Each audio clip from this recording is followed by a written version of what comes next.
there. Yeah, come sit down on the couch, Wouter. Thank you for your presentation. Also for you, Catherine. I'm going to sit here in this comfy chair.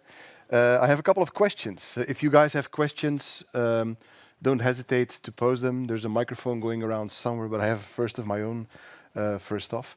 Wouter, with Uitgesproken, you're a podcasting agency, which means you produce podcasts for clients, like VRT.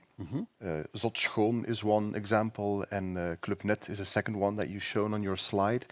Do you have to convince clients often of the power of audio?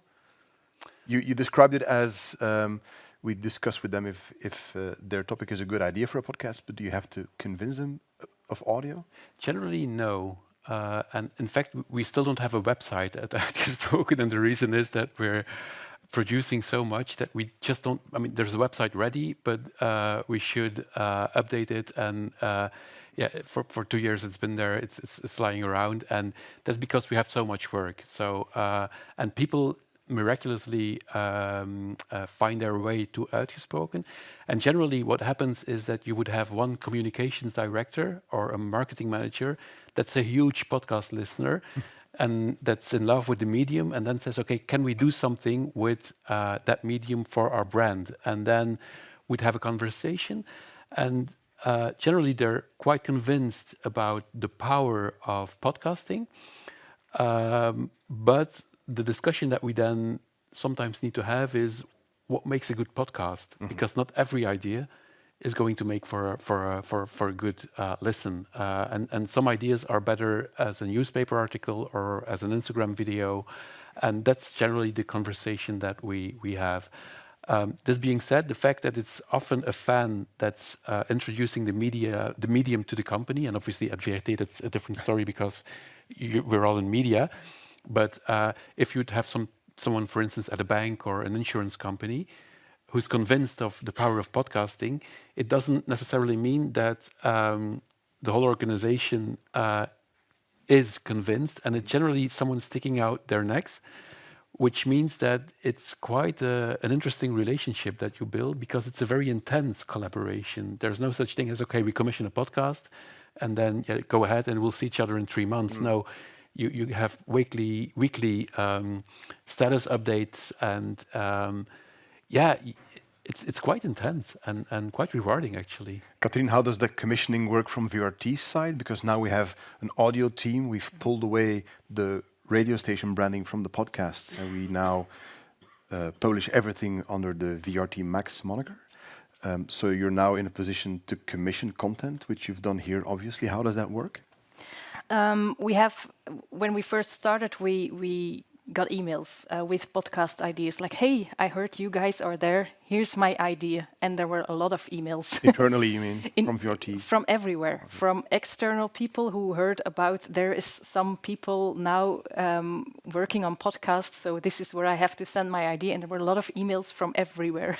The first thing we thought was like, what do we do with all these emails, and how do we, what do we do with all these ideas? So we made a pitch form, and that's a form that asks questions to makers internally and externally, and which gives us an idea of what the idea is, because these emails were sometimes very long, sometimes very short, sometimes just saying, I want to make a podcast about, and then just a topic. So we needed to make that into a system that we weekly evaluate. So we do that every Tuesday. We watch at the new ideas that are coming in, and then we're looking at how to maybe produce that idea. We first look at the idea, and because, as Wouter says, not every idea is a good podcast. Sometimes it's maybe a better video format, or you should bring it as a radio show. Radio is not dead, so not everything is a podcast. We look at the ideas. They come from external makers, from production companies, from our own radio and TV brands. We also ask to pass their ideas through us to have an overview. And then we're going to see how we're going to produce them. Is it the radio brand that makes it? Is it an external production company that makes it? Because there is a budget question there also, right? Also, yes. Yeah. At this point... these things are not free.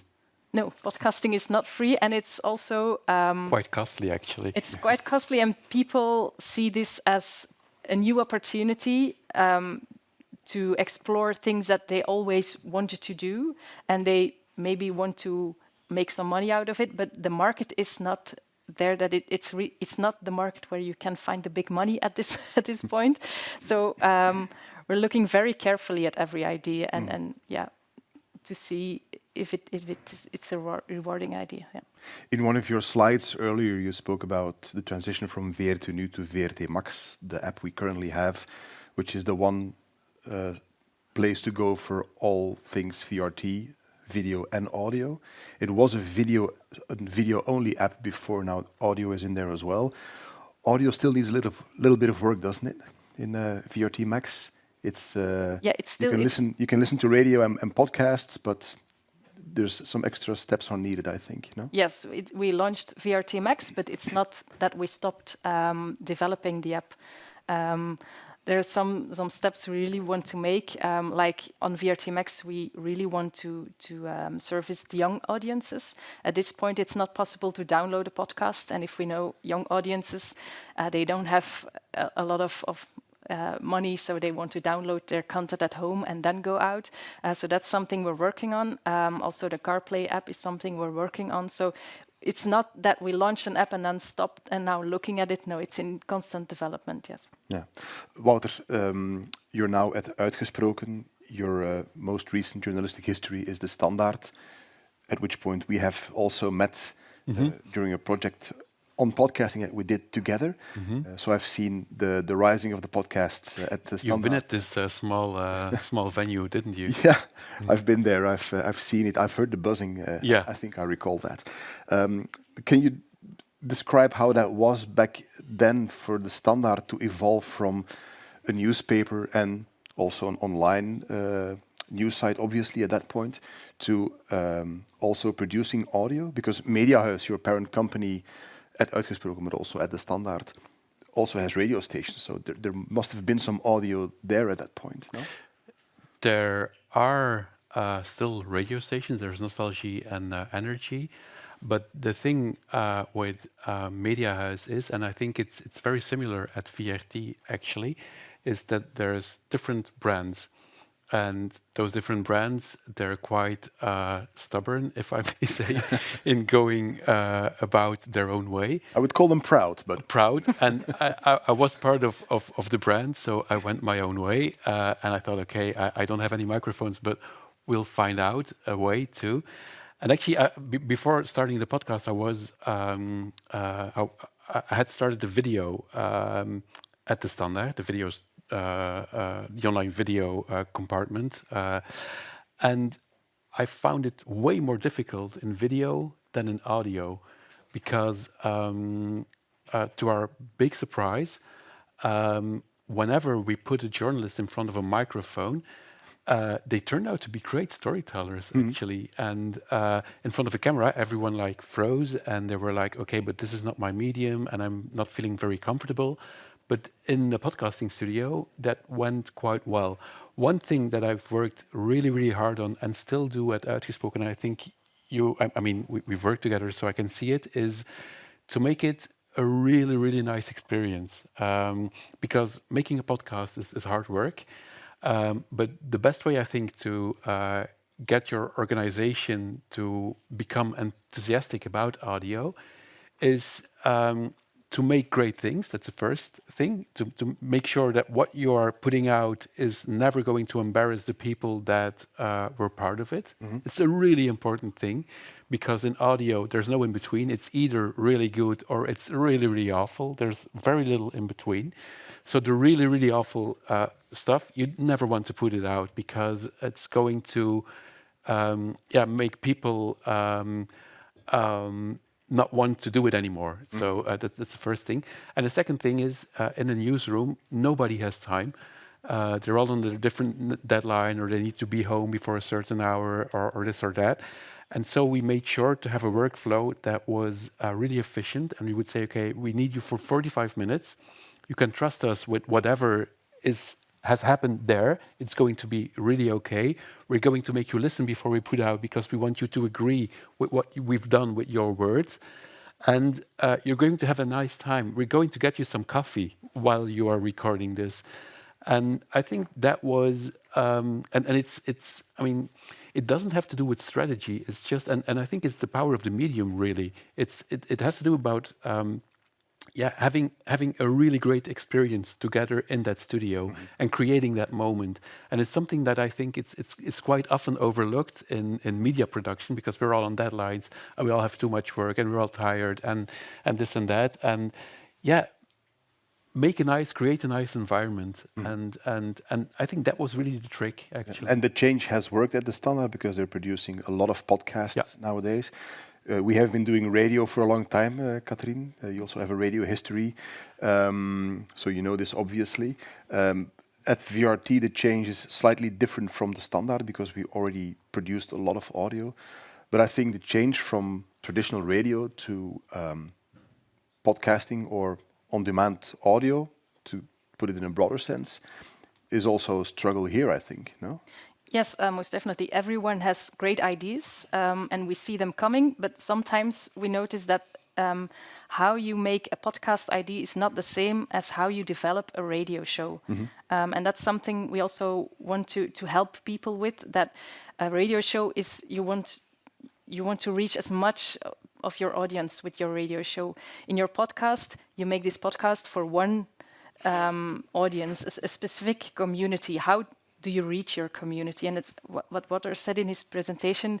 There's how it looks, how you market it. There's a lot of things that are different in an on-demand context than in a broadcast context. Also, we have a lot of radio shows put out as podcasts.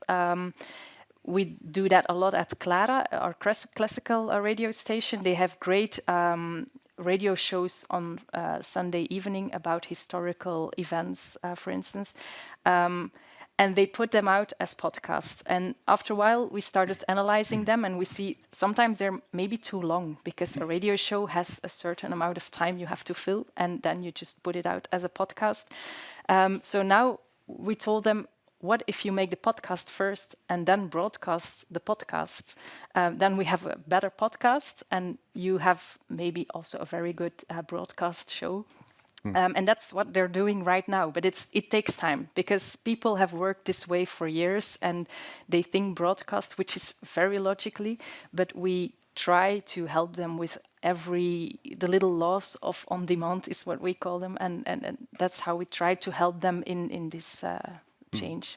Yes, because for the personalities, they have to be much closer to the audience in the way they present themselves, their storytelling. On radio, there is a certain distance, although that has changed also over the last couple of decades, I think. But in podcasting, you are really close to your audience, and with a personality like Pedro Elias, that's the Pedro Impatient Pedro, one of the podcasts that Wouter just described. You won't know him if you're not from Belgium, but he's a very funny host from the Container Cup mainly, is his biggest television thing, I think. How do you get him to, because he's a hypochondriac, that's the story of that podcast. How do you get him to open up being a hypochondriac in making 6 episodes of audio about that? I would like to take credit for that, but it's all to his credit. Okay. No, actually, he was such a fan of the medium, and actually he was just him. He was brilliant, but it's all to his credit. But the thing is, with Pedro, he told me afterwards that he has never had that much impact with anything he did. He has never had more than that than with the podcast. So that, I think, tells something about the power of podcasting. Maybe completing what Catherine said. At VRT, you're already making a lot of radio, and I think that makes it harder in a way to then write a podcasting story than at a newspaper, because there weren't any rules. There wasn't audio no, there yet. were no expectation. There was just this crazy idea, and then a small venue, and then someone doing whatever, an experiment. And so we weren't bound by any expectations or whatever.